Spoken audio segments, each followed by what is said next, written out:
How Sharon Stone really feels about Gwyneth Paltrow. Sharon sets the record straight with me about those rumors of a feud. They're back out in public for the first time since his heart scare, as Sharon comes clean on those controversial comments about Gwyneth. Is that what you wanted to say in the article? Did they quote you correctly? Up and down. A young girl having an orgasm on a horse. The shocking scene set to air at 8 o'clock. Has teen sex on TV gone too far? The Entertainment Tonight cover story. I'm just absolutely disgusted. This time I want you to really grind into the saddle. Entertainment Tonight has learned how one parents group is fighting back against this new series. Hollywood undressed. Jennifer Aniston wearing only a sheet. Rick Schroeder and Goldie naked. The stars are in style and out of their clothes. Matthew Perry speaks out to E.T. on the future of Friends. Urkel's racy love scene. He's all grown up and showing some skin. And in bed with Matt Lauer's wife for a red-hot photo shoot. There we go. This is Entertainment Tonight, the most watched entertainment news program in the world. Sharon Stone sends a message to Gwyneth Paltrow. Here is the top Hollywood news for this Tuesday, August 17th, 1999. Hi, everybody. I'm Bob Goen. Mary Hart is off tonight. I'm Julie Moran. And Sharon Stone has more words for Gwyneth Paltrow tonight. It began when Gwyneth poked fun at Sharon's husband. Last night, Sharon gave us the latest on his health as they made their first public appearance since his emergency heart surgery. Is Phil coming with you tonight to the premiere? He is. Good. He is. How's he feeling? He's feeling happy, thrilled to be in his health. Sharon Stone's husband, Phil Bronstein, appeared strong and in good spirits at the Hollywood premiere of The Muse, though the 48-year-old newspaper editor had noticeably lost weight since his surgery only 12 days ago. I'm doing great. I'm escorting my wife to a movie, and especially this one. I feel terrific. The romantic pair proudly kissed for photographers at the event, which also brought out Sharon's feisty parents, Joe and Dot. We don't always take her advice. Another power couple, Michael Douglas and Catherine Zeta-Jones, created a stir when they arrived. How are you guys doing tonight?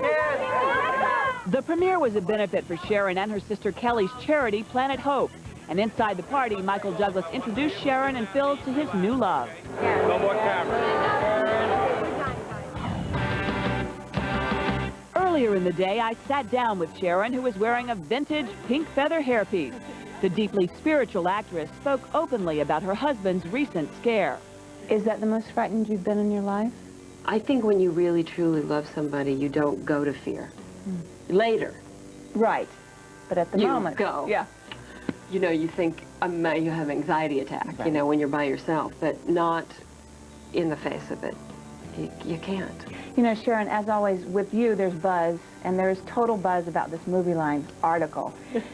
Have you spoken to Gwyneth? Is that what you wanted to say in the article? Did they quote you correctly? I thought they did. I said what I wanted to say. In the September Movie Line article, Stone expresses her distaste of a Saturday Night Live parody in which Paltrow called Bronstein, quote, creepy.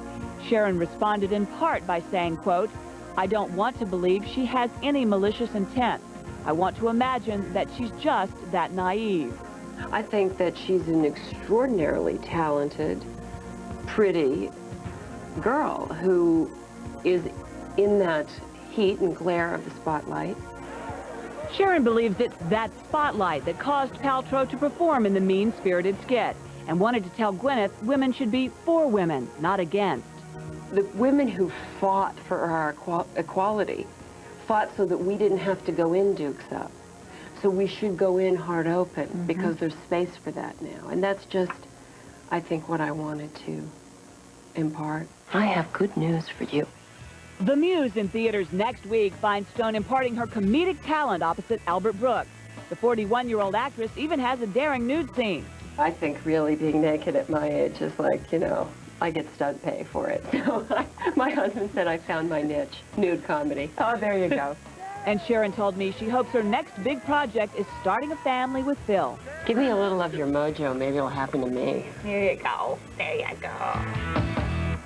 And she's terrific in this comedy. A spokesperson for Gwyneth Paltrow had no comment, but when E.T. contacted Saturday Night Live, a representative told us the show has a long history of celebrity parody, and Gwyneth did not write that sketch.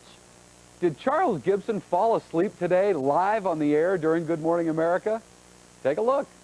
On the earthquake and the rest of the news. That appears to be Gibson catching a few winks on TV for the East Coast. But when the West Coast edition ran later, Nancy Snyderman was alone. And get cut off of the rest of the world.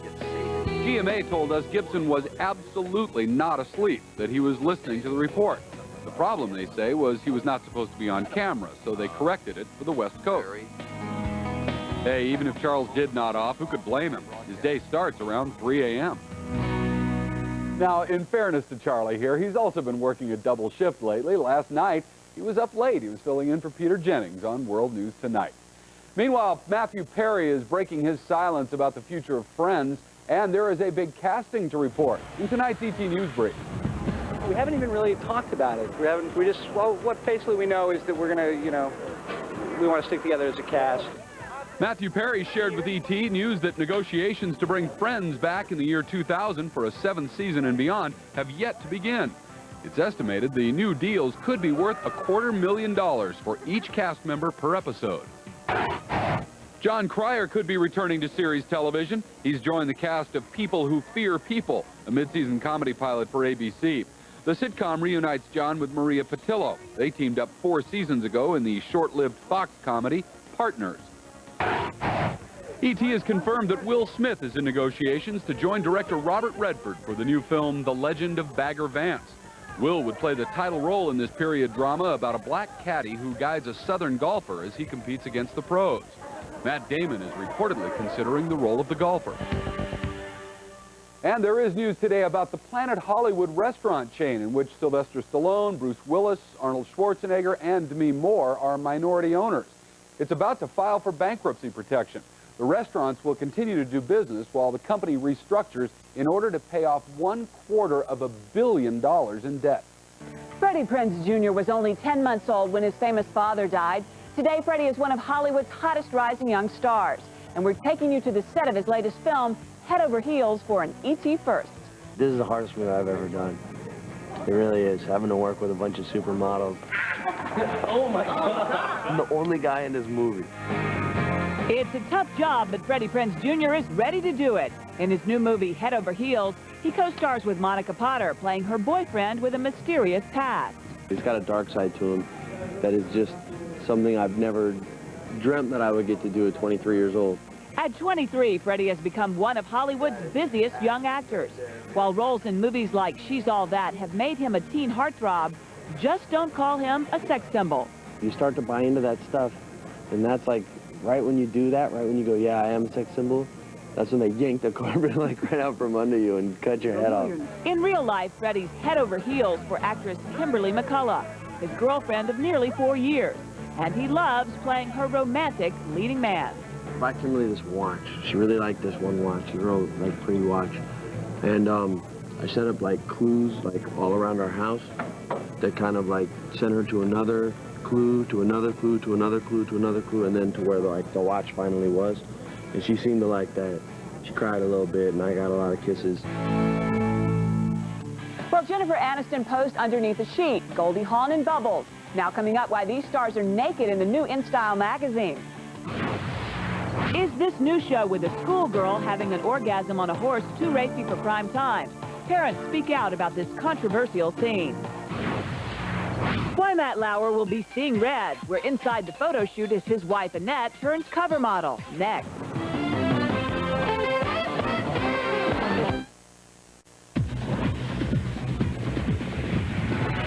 Millions of Americans wake up with Matt Lauer in the morning, but now the woman who wakes up next to him, his wife Annette, is in front of the camera as well.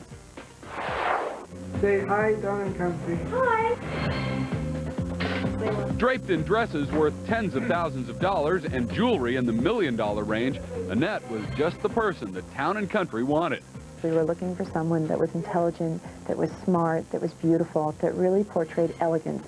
And we knew that she would look absolutely gorgeous in red. Right, there we go, perfect.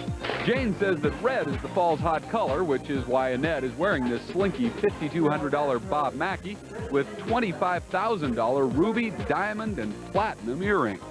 She was so nice. She loved what she was wearing. Annette used red roses for her bridal bouquet, and she plans to surround the Hamptons home that she and Matt are building with fields of red poppies. When Annette spoke about her husband, Matt Lauer, she really just, her whole face lit up, and you can just tell how much they're in love. Annette says this dress reminds her of her wedding gown, and you can see for yourself when Town & Country lands on newsstands across the country 2 weeks from today. He grew up before our eyes as the goofy geek Urkel on Family Matters. So what's Jaleel White doing in a steamy TV bedroom scene? Don't worry about it, Jay. I've waited 23 years. I can wait another 5 minutes. The sizzling love scenes and racy bedroom banter say it all. Jaleel White has definitely grown up. I heard this kind of thing can happen. It's very normal. No, not for me. Getting the chance to showcase a more mature image was just what the 22-year-old actor was looking for after 9 years of playing the lovable but dorky Urkel on Family Matters. It's the amazing Urkel Super Turbo Tree Blocker. When people try and pigeonhole me into one character, I'm just like, I actually feel like, hey, it was just great fortune. I got to drag that sucker out as long as I could. Jaleel buffed up for those daring scenes under the sheets by hitting the weight room and adding pounds of muscle. But the star's rippling new physique has had a side effect. He's no longer recognized. Now kids walk right by me and the adults will come, look, tell me who this is, And the kids look at him like, yeah, what? Oh, yeah. She'll remember this night for the rest of her life. Jaleel also serves as producer on the show, which co-stars Marissa Ribisi, the twin sister of Giovanni Ribisi, and Dave Ruby. He's one of the only lead minority actors on a new series this season, and is hoping a smash hit will force TV executives to tune in to a bigger picture. My job is to take what opportunities I have, like this show, and say, you guys are wrong. Well, away from the set, Jaleel's enrolled in film school, and that's helped him play a college grad on Grown Ups, debuting Monday on UPN. Teen-oriented TV shows are pushing the limits, but wait till you see how far one series has gone. Coming up, the Entertainment Tonight cover story. Back and forth, faster, faster. A young girl having an orgasm on a horse. Now what these parents plan to do about this shocking new series. Celebrities stripped naked for InStyle magazine, from Rick Schroeder to an Ally McBeal star. Next.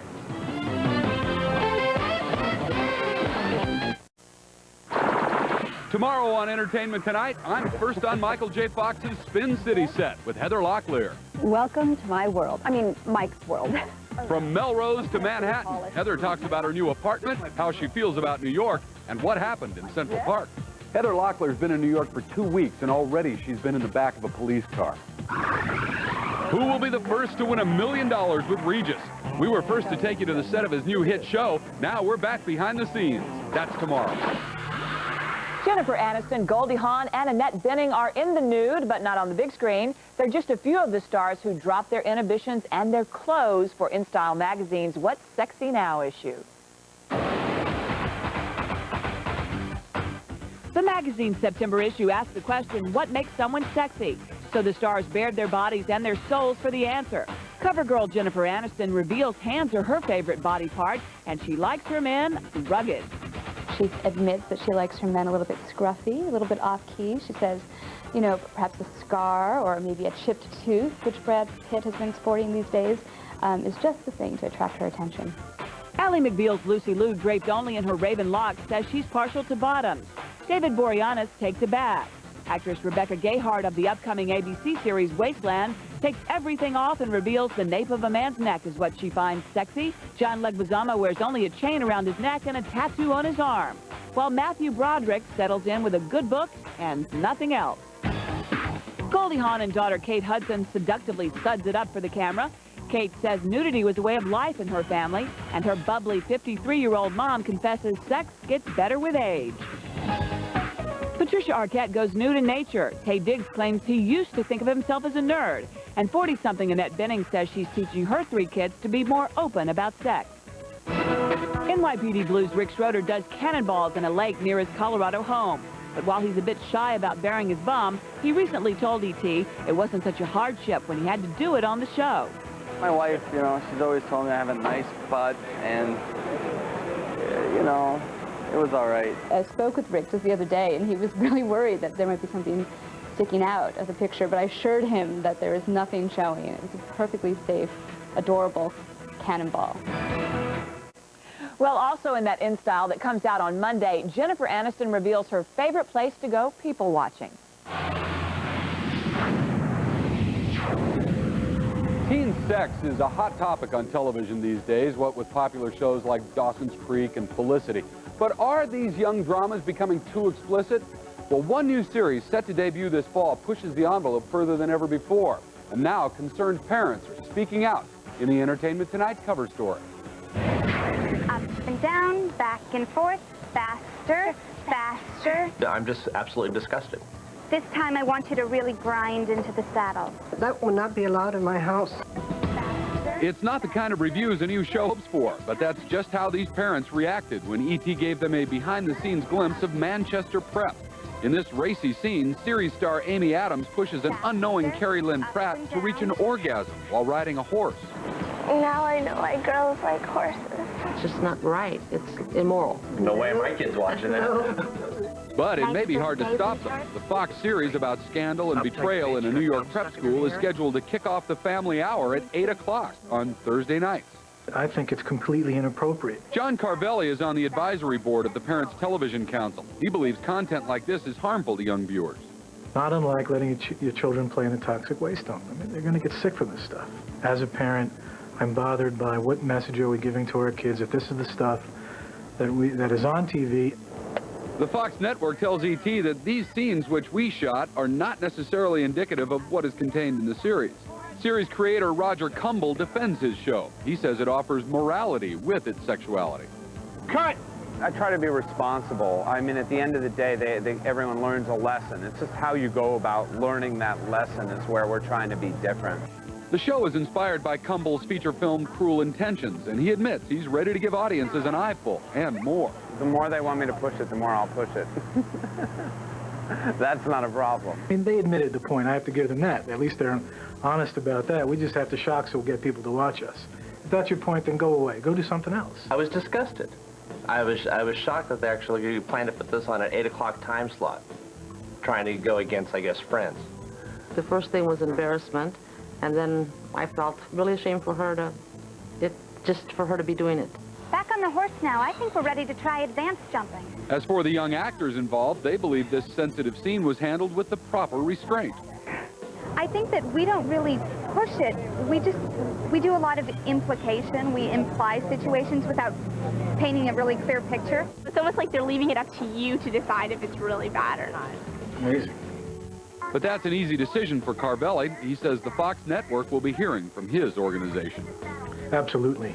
I think we can guarantee that the Parents Television Council will get involved, contact the executives at Fox, talk to them, see what they'll do to be reasonable, and if not, contact the sponsors of the show. You know, I don't think a lot of them would be too happy about what I just saw. So what do you think? Should this scene be shown in its entirety on network television? Well, we invite reaction from both parents and teenagers. Just click on over to our ET website to cast your vote online. Actually, we did contact Fox executives and showed them the footage for the first time. They told us the scene is subject to review and may not air in this form, or it may not air at all. We'll be right back. Which actor did not make his movie debut in Fast Times at Ridgemont High? Is it Sean Penn, Anthony Edwards, or Nicolas Cage? Your answer's next in the ET Birthdays.